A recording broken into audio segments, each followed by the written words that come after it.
but we have to do it. You know why? Ranting on social media is good. Posting on social media is good.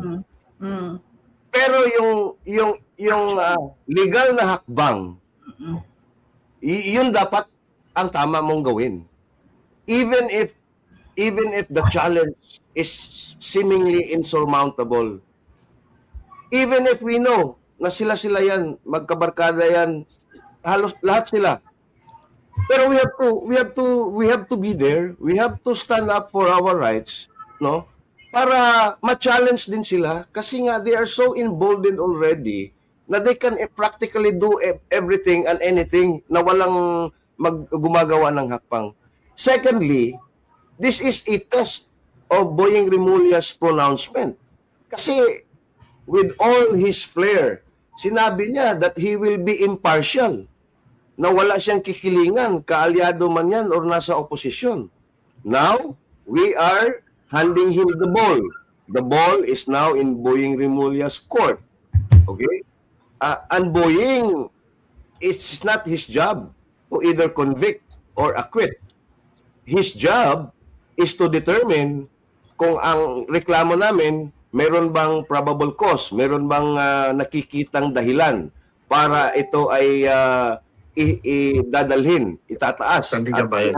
Ihabla nga sa Sandigan Bayan. At ang una dyan is for him to assign it to a department or a group to conduct a preliminary investigation. Kasi yun ang gusto nating malaman. Number one, hindi natin alam nasaan na ba yung 60 billion. Here you have the PhilHealth, no? Na kailangan talaga ng pondo, and this is institutionalized, ha? Ang PhilHealth, walang guarantee letter yan. Walang recommendation ni congressman yan. If you are a member of PhilHealth, and practically lahat tayo dapat member tayo ng PhilHealth because of the Universal Healthcare Act.